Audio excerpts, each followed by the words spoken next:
Wouldn't it be great to live a life without fear?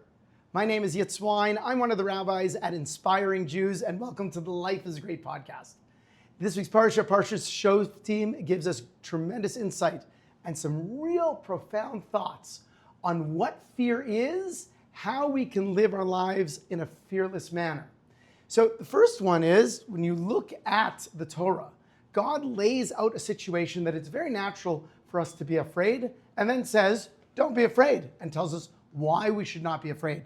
He says, when you go out to battle against your enemies, and you see the horses and the chariots, and the people are more numerous than you, you shall not fear them, for I, God, am your God, and I am with you. I brought you up from the land of Egypt, and it will be that when you draw out to war, the Kohen will approach, and he'll speak to the people, and it continues. So the first thing is God is identifying a situation that it would be very natural for us to be afraid. And then he says, Al tiru, don't be afraid. As a matter of fact, this idea of do not fear is one of the most repeated phrases in the entire Torah. And we are told over and over again, don't be afraid because I am the Lord your God who brought you out of the land of Egypt, and I am with you. If we remember God is with us, there's really no reason to be afraid. Now, on the most basic level, it's because a person who lives with the reality that there's one God who created us, and that means, just like we say in the Shema, that there's one God, everything good and everything bad comes from the same God, which in essence means that when a person would win the lottery and they'd say, yay, I won the lottery, that's because they perceive that winning the lottery is good. Well, what happens when they lose a big client? Do they perceive that that is good? Most often not. But if we're living with the reality that the Almighty created us for not for His benefit, but for our benefit, then yes, even if a person lost their biggest client or became sick or other difficult things that happen in our lives, we would remember, yes, that also is like winning the lottery. So when a person, whether it's good or bad, we have to recognize that it's all coming from God, and therefore do not be afraid. Now, when we go a little further into the idea, you have to say, well, then why would God create situations that would naturally make us afraid, like going to war, standing against a humongous, strong enemy, and then say, don't be afraid, I am with you? So there's a couple of reasons. The first reason is that that's a test. That's a certain test. And anytime we are tested, then we know, well, how much am I really relying on God?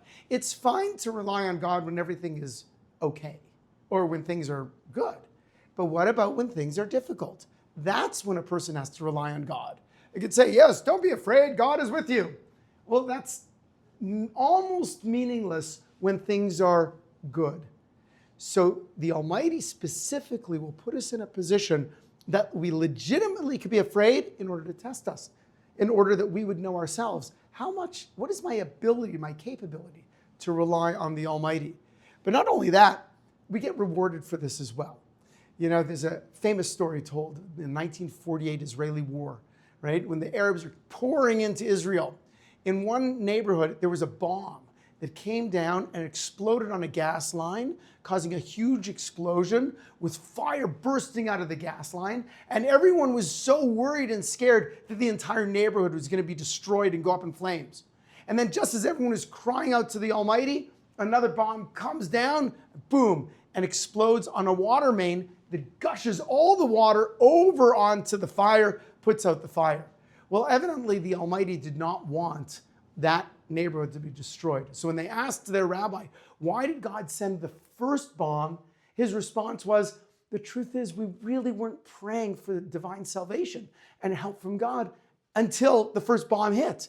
But after that, we all prayed. And at that moment, then the Almighty said, you are meritorious. You have the merit for divine salvation. So sometimes we need to be tested in order to be brought to the Almighty in order to receive His blessings. So next time you are in a position where legitimately you're afraid, remember, it might be the fear itself and your response that leads you to greatness. So rather than just be afraid, actually be grateful and thankful that the Almighty's testing you in this situation, because this is when we can really rise above to our heights. Then the parsha goes on, And it says another amazing point. The Cohen stands up and he speaks to the Jewish people. And he says, if anyone here who's built a house and you haven't lived in it, if you've planted a vineyard and you haven't eaten the fruit, if you've gotten engaged but you haven't consummated the marriage, and by the way, anyone who's afraid to go to war, you know what? You can go home. Amazing idea over here. So why, first of all, I thought that these people we're not supposed to be afraid. So why are you even saying, okay, you're not supposed to be afraid, but if you're afraid, go home, you don't have to go to war. I believe this is the only country, this is the only situation in the world that any government said, if you're afraid to go to war, go home. Well, the first thing is, why would someone be afraid? So the rabbis explain, it might be that a person would say, I don't have enough merits. I'm not that great of a guy. I'm just a guy, and maybe I have a sin over here and a sin over there. And it might be that I don't merit God to save me, to be behind me. So you know what? The Almighty says, first of all, that might be a legitimate reason to be afraid. Like if I'm not doing what God wants me to do, then maybe I shouldn't rest my hat and just expect the Almighty to take care of me. Maybe in order to really receive God's love, I have to exert effort to do what God wants from me. That's a very legitimate approach in life. That's something which we should think about. But the next thing is mind-boggling. Why does the Almighty tell us, include the person who's fearful with all these other situations? To protect the dignity of the fearful person. But wait, isn't the fearful person, isn't he a sinner? Isn't the whole reason he's afraid is because he's sinning? Yes. And you know what? Protect his dignity. How about that? When was the last time you thought of that? It's one thing we say, oh, we have to protect the person's dignity when they're totally righteous. Well, what if they are legitimately a sinner? So much of a sinner that they cannot even rely on divine protection. Even then, the Torah says, protect the dignity of your fellow Jews, and allows that man who's afraid to pick up and leave and go home with all of these other people. And by the way, if you think this is just theory, in the book of Judges, the military leader of the Jewish people, Gideon, he gathered together 22,000 Jews. 32,000 Jews to go to war. The Cohen stands up and gives this spiel. If you built a house, planted a vineyard, got engaged, or if you're afraid, go home. 21,000 people left.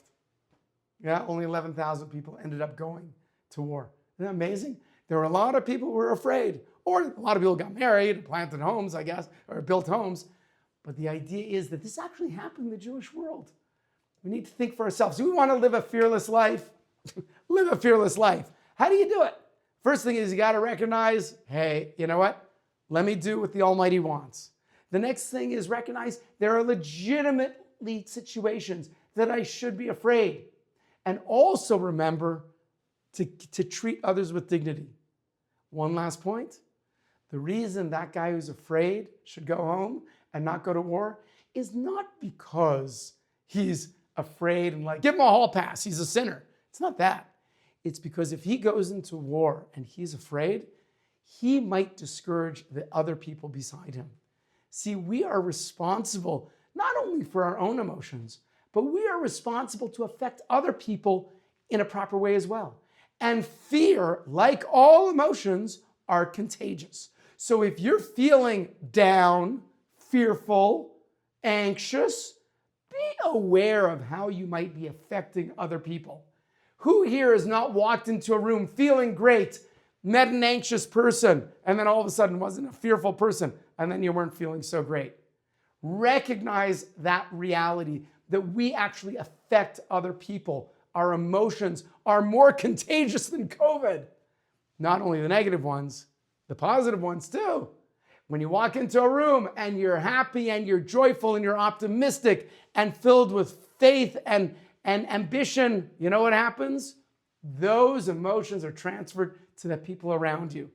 Let's not miss that opportunity.